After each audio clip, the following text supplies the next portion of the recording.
Hello, dear teachers. This is the fifth session of practicum or practical English teaching as specified in the lesson plan or syllabus. In this session, I am going to analyze the teaching practice you have observed and analyzed in the video by Harmer. You analyze these videos, and now it's my turn to analyze. I thank you for your actually analysis. They were perfect, and I enjoyed them, your ideas. The first thing, let me start the video. I am winning. Nina, if I won £1 million, I would... If I win £1 million, I would buy a car. Nina, if I won £1 million... Okay, here you see that the teacher is teaching conditional sentences, and when he wants to involve students in language production, actually he is working on English grammar, conditional sentences. But instead of simply focusing on delivery of materials or explaining the materials or grammatical points on conditional sentences, he goes to producing or pushing students into producing a language using the same grammatical structures. The first thing that you can see here is that the teacher calls on these students by their first names. And what happens here? The first important thing we should say about this thing is that this creates a friendly atmosphere. This friendly atmosphere shows that there is a close and a constructive, friendly relationship between the teacher and the students. In such a kind of atmosphere and condition, a student thinks that the teacher is ready to assist them. The teacher is ready to help them to learn better. And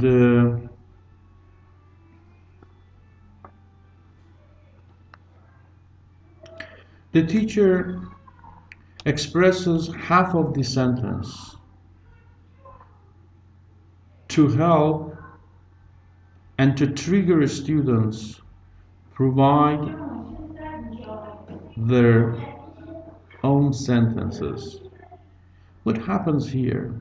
Why the teacher produces half of the sentence and asks students to produce the other half or the rest of the sentence? In this way, the teacher provides them strategic assistance, and it avoids overloading. We should be realistic in our expectations. It's not possible to overload the students because our memory and mind and monitoring ability and skills actually are limited. It's not possible to simultaneously focus on remembering vocabulary items and remembering actually 2 or 3 different grammatical structures and putting the right words in right order. It's not possible. That's why the teacher, the purpose of the teacher is to help the students to produce and avoid overloading, and then this way he actually asks the students to focus on the point, on the selected point. By this way of classroom conversation, you can see that the teacher is using output hypothesis. As you remember, output hypothesis says that you should push students into producing language. Yes, the teacher is skillfully pushing the students into producing language production. I say it's comprehensible output hypothesis. If you remember, comprehensible output hypothesis. First, he triggers the students to produce sentences in English. The students' sentences are erroneous, grammatically erroneous, not grammatically correct, okay? So what happens? The teacher, through his feedbacks or through his actually questions and asking for modification, encourages students to modify their sentences. When they modify their sentences, they modify the grammatical structures, the syntactic structures of the sentences. So they first focus on the meaning, what they are going to convey, what they want to mean, and then when their sentences or the ideas are not grammatically correct, the teacher triggers them and provides them a strategic assistance and encourages them to modify. You see that after the final modification, students produce the correct and appropriate sentence. So this is exactly a sample of a comprehensible output hypothesis. It means that students first focus on the meaning, and the teacher understands the meaning. The teacher knows what they are expressing, what they are stating. But because the sentences are not native-like, the sentences are not actually grammatical, using different feedbacks or different ways, different strategies, the teacher asks them to or encourages them to modify, and they are involved in modifying or produce again and again, modify their sentences, and finally they produce the grammatical and appropriate sentences, and this way they learn to produce the correct sentence for the correct meaning. Okay, then let's see. I would. If I win £1 million, I would buy a car. No? Okay. If I won £1 million, I would buy a car. Perfect. Okay, Well thank you. Okay, you see that the teacher shows that he is happy when he hears the correct sentence. He is happy because of a simple sentence. What does this show? It shows that the teacher is realistic.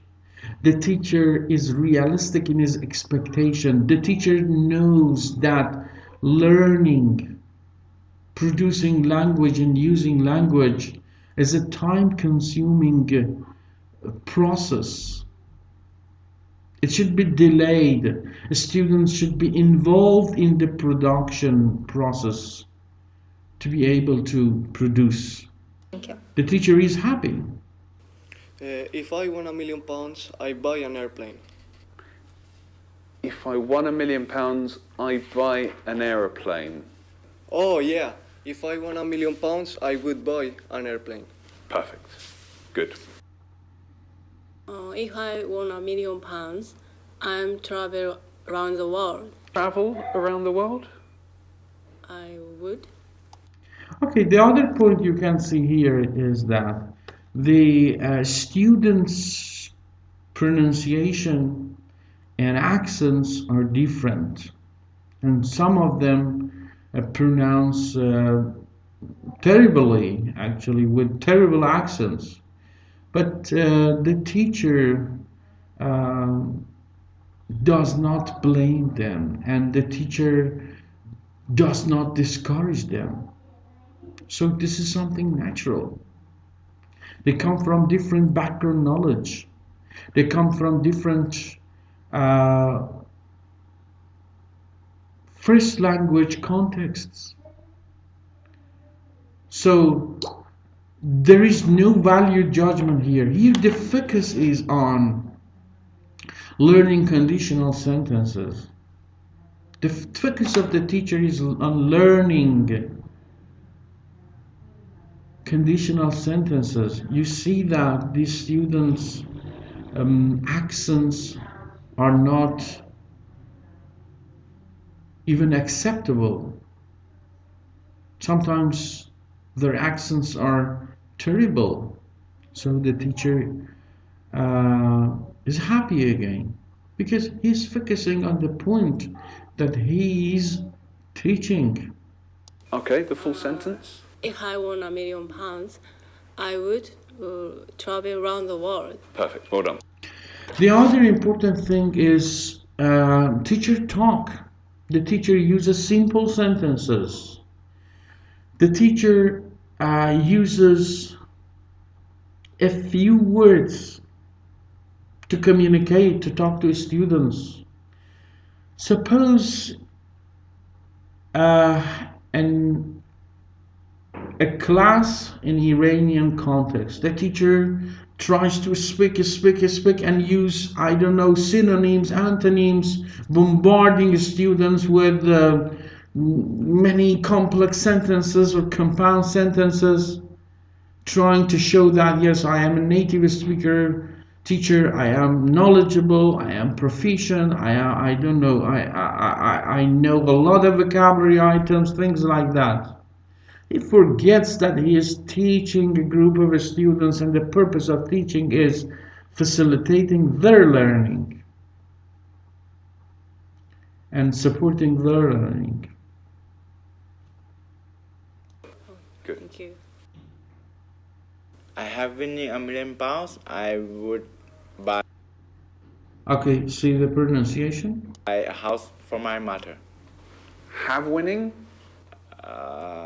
Oh yes. If I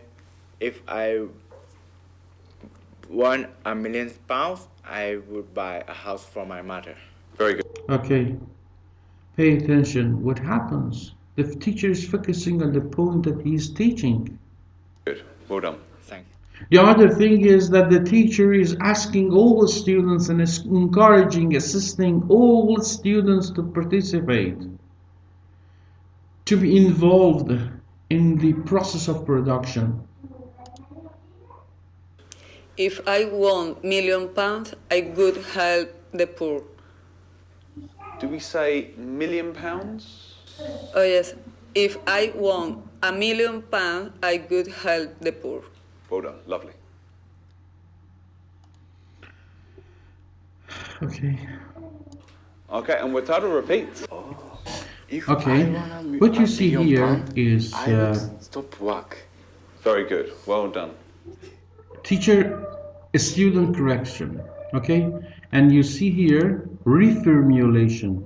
Reformulation refers to modification. Again, it is an Very example good. Well of done. comprehensible algebra hypothesis. If I won £1 million, I am to stop work. Okay, so if you won £1 million, you would stop work. Okay? Okay. Good man. Good. Okay, the next thing we're going to do is something.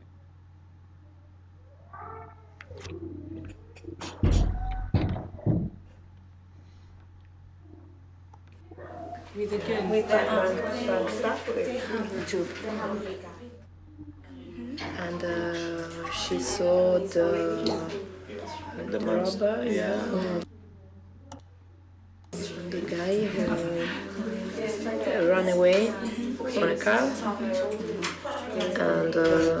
and after she went to the school Maybe she have a partner. She have a partner to come back to get the money in the bill, the bin. Do you remember she told? They are older.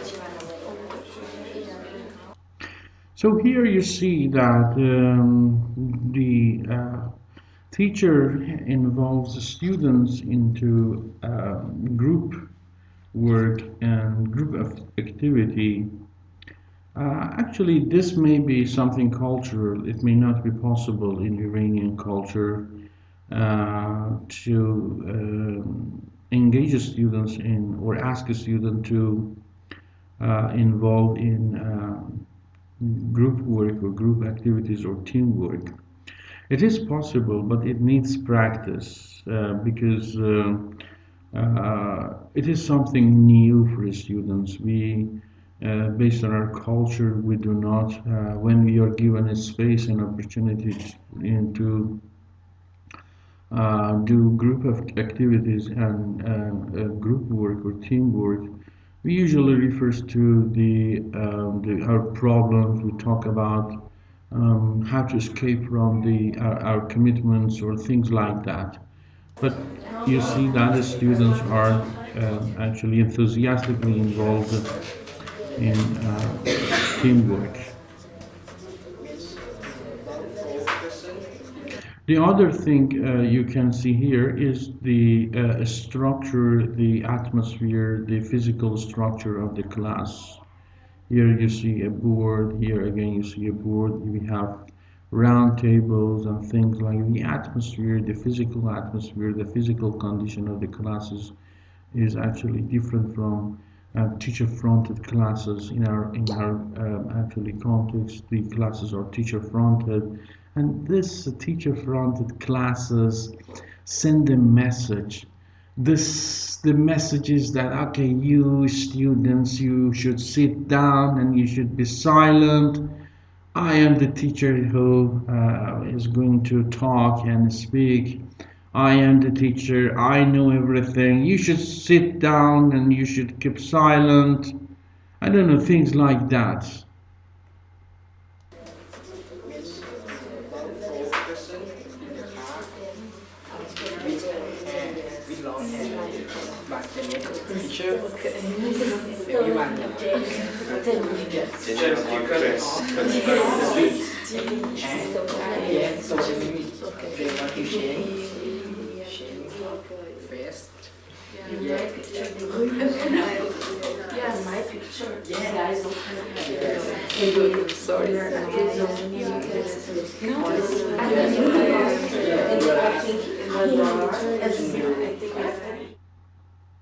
Okay, so would you like to take a look at the boards over here?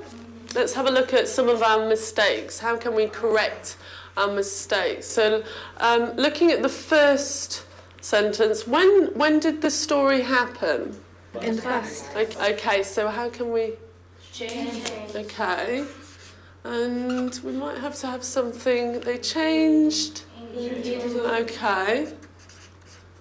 Into one or Roberts. Okay, great. Okay, and the next one we've got put off clothes.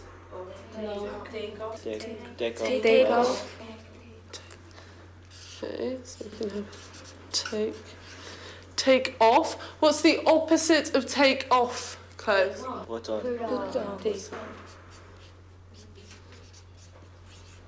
Put on, yeah. And the last one?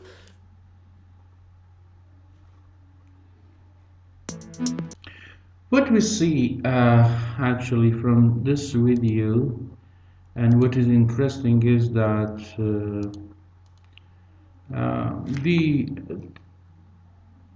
the teacher tries to be realistic. She teaches actually item by item, and she is realistic in terms of learning, and she knows that learning is gradual. Learning is not something happening on the spot immediately. So she's focusing one item by item. I do not mean that the teacher should teach discrete items. Okay, this is not discrete item teaching, but I am talking about her expectation. She's going to be realistic and not trying to overload the students. And you see that in the classroom, ordinary life is occurring and happening. Students can't talk to each other, and I think it is a real life situation, and it's not boring, it is not actually too formal and things like that.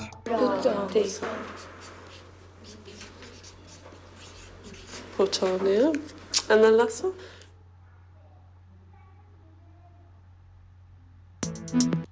We would like to thank, okay, this is this actually acknowledgement provided by the producer of this actually video.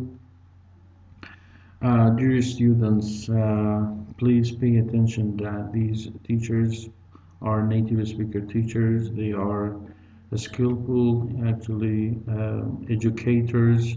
And the students, I think, are selected students. They are students motivated and encouraged, and also they are enthusiastically involved in learning.